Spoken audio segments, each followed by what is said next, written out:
Right బులెటిన్లో మరో breaking news చూస్తున్నాం. తెలంగాణ మున్సిపల్ ఎన్నికల నగారా చిట్ట చివరి అంకానికి చేరుకుంది. రాష్ట్ర వ్యాప్తంగా ఉన్న 116 మున్సిపాలిటీలు, 7 కార్పొరేషన్లో గెలుపొందిన వార్డు కౌన్సిలర్లు, కార్పొరేటర్లు ఇవాళ అధికారికంగా తమ బాధ్యతలను స్వీకరించబోతున్నారు. ముందుగా ఎన్నికైన ప్రజాప్రతినిధులు అందరితో అధికారులు ప్రమాణ స్వీకారం చేయించనున్నారు.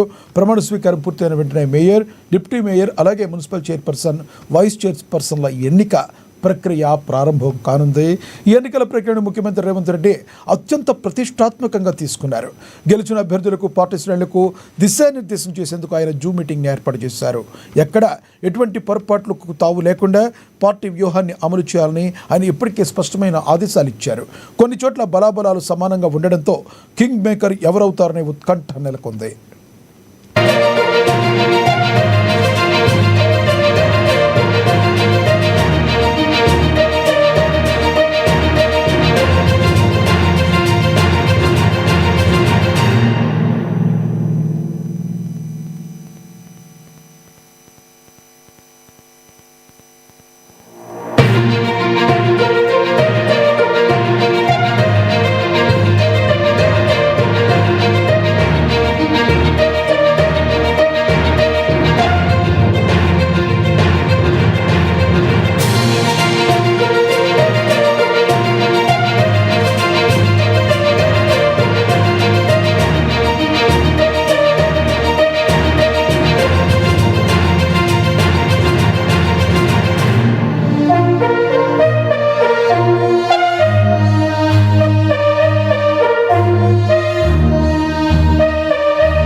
తెలంగాణ మున్సిపల్ ఎన్నికల నగారా చిట్ట చివరి అంకానికి చేరుకుంది. రాష్ట్ర వ్యాప్తంగా ఉన్న 116 మున్సిపాలిటీలు, 7 కార్పొరేషన్లో గెలుపొందిన వార్డు కౌన్సిలర్లు, కార్పొరేటర్లు ఇవాళ అధికారికంగా బాధ్యతలు స్వీకరించబోతున్నారు. ముందుగా ఎన్నికైన ప్రజాప్రతినిధులందరితో అధికారులు ప్రమాణ స్వీకారం చేయించనున్నారు. ఇదే విషయానికి సంబంధించి మరింత సమాచారాన్ని మా ప్రతినిధి హరీష్ అందిస్తారు ఫోన్ ద్వారా. హరీష్, చెప్పండి, గెలిపే వరకు ఒకటైతే గెలిచిన తర్వాత ఇప్పుడు ఏం చేయబోతున్నారు అనేది మరొక కీలక అంశంగా ముడిపడబోతుంది అనుకోవచ్చా ఈ ఎన్నికల అంశానికి సంబంధించి?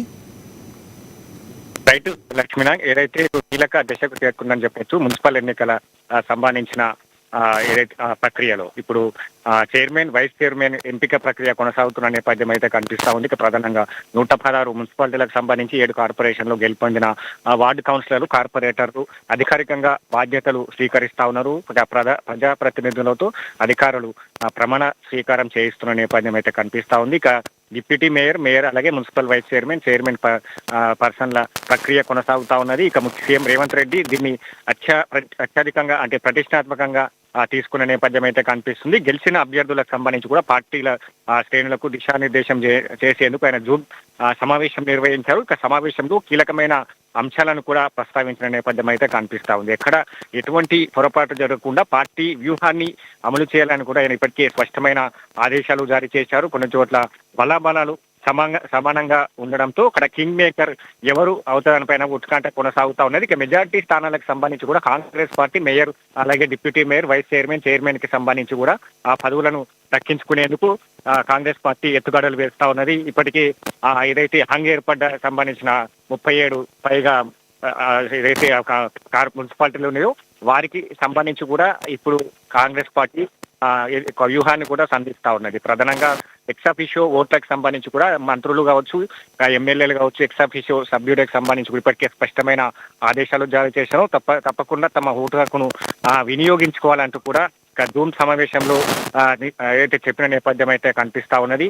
ప్రధానంగా డిప్యూటీ మేయర్ కావచ్చు, మేయర్ కి సంబంధించి కూడా కీలక దశకు చేరుకున్న నేపథ్యం అయితే కనిపిస్తా ఉన్నది. దీంట్లో ఏదైతే కొన్ని ఏదైతే ప్రాంతాల్లో కూడా టైట్ అంటే నెక్ ఆఫ్ టైట్ ఉన్న నేపథ్యం అయితే కనిపిస్తా ఉంది. నెక్ టు నెక్ ఏదైతే బీఆర్ఎస్ కి సంబంధించి కావచ్చు, కొన్ని మున్సిపాలిటీల్లో ఇక కాంగ్రెస్ పార్టీ బీఆర్ఎస్ వర్సెస్ గా కొనసాగుతున్నది. కొన్ని మున్సిపాలిటీలో బీజేపీకి సంబంధించి కూడా కొంతమేర బలం ఉన్నది. కాబట్టి ఆ మున్సిపాలిటీలో ఏ విధంగా ముందుకెళ్ళాలి, ఏ విధమైన వ్యూహాలతో ముందుకెళ్ళాలి, అక్కడ మంత్రులకు సంబంధించి కూడా ఇప్పటికే ఆదేశించారు. ఎక్సాఫిషియో ఓట్లకు సంబంధించి కావచ్చు, ఇక్కడ ఇప్పటికే క్యాంపుకు తరలించిన ఎవరైతే అభ్యర్థులు ఉన్నారో వారికి సంబంధించి కావచ్చు, ఇక స్వతంత్ర అభ్యర్థులకు సంబంధించి కూడా కాంగ్రెస్ పార్టీలోకి వచ్చేందుకు సిద్ధంగా ఉండాలి, వారిని కూడా కాంగ్రెస్ పార్టీలోకి ఆహ్వానించాలని కూడా చెప్పిన నేపథ్యం ఉంది. ఇందులో భాగంగానే చాలా వరకు ఏదైతే స్వతంత్ర అభ్యర్థులకు సంబంధించి కూడా కాంగ్రెస్ పార్టీలో చేరడం జరిగింది. ఇక ఇప్పుడైతే కొనసాగుతున్న నేపథ్యం అయితే కనిపిస్తా ఉంది. ఇప్పటికే కాంగ్రెస్ పార్టీ అత్యధికంగా మేయర్, డిప్యూటీ మేయర్ కి సంబంధించి కూడా చేజిక్కించుకుంటున్న నేపథ్యం అయితే కనిపిస్తా ఉన్నది. ఇక కామారెడ్డి మున్సిపల్ చైర్పర్సన్ కి సంబంధించి కూడా ఎన్నికకు ఒక ఉత్కంఠ కూడా వీడియో నేపథ్యం అయితే కనిపిస్తుంది. స్వతంత్ర అభ్యర్థి చైర్పర్సన్ గా మద్దతు పలికింది బీఆర్ఎస్. ఇండిపెండెంట్ గా పోటీ చేసి కాంగ్రెస్ లో చేరిన మహిళా కౌన్సిలర్ ఉషారాణి చైర్పర్సన్ గా మద్దతు బీఆర్ఎస్ కూడా కాంగ్రెస్ పార్టీ అభ్యర్థికి మద్దతు తెలిపింది. వైస్ చైర్మన్ సంబంధించి కూడా బీఆర్ఎస్ కి కాంగ్రెస్ పార్టీ కేటాయించింది. ఇక వైస్ చైర్మన్ అభ్యర్థిగా హఫీజ్ బేగ్ ను ప్రతిపాదించిన నేపథ్యం అయితే కనిపిస్తా ఉంది. ఇక రంగారెడ్డి జిల్లాకి సంబంధించి కూడా సెన్సేషన్ క్రియేట్ చేస్తూ వస్తున్న ఇండిపెండెంట్ దాసరి మురళీకృష్ణ కనిపించడం లేదంటూ కూడా కుటుంబ సభ్యులే ఫిర్యాదు చేయడం జరిగింది. ఇప్పుడు అందుతున్న తాజా సమాచారం ప్రకారం ఆయన తన ఇంట్లోనే బీఆర్ఎస్ నేతలు తనను బంధించినట్లు కూడా తెలుస్తున్న నేపథ్యం అయితే కనిపిస్తా ఉంది. ఇక మరోవైపు 19 వార్డులో గెలిచిన బీఆర్ఎస్ అభ్యర్థి ఆకుల యాదగిరి కనిపించడం లేదంటే ఇబ్రహీంపట్నంలో పోలీస్ స్టేషన్ కి సంబంధించి కూడా ఆయన ఫ్యామిలీ కంప్లైంట్ చేసింది. వీళ్ళంతా కూడా బీఆర్ఎస్ పార్టీ నేతలంతా కూడా ఒత్తిడి తెస్తున్నట్టుగా కనిపిస్తున్న నేపథ్యం అయితే కనిపిస్తా ఉంది. ఇక వరంగల్ కావచ్చు, జగిత్యాల కావచ్చు, మహబూబాబాద్ జిల్లాకి సంబంధించి కూడా కాంగ్రెస్ పార్టీ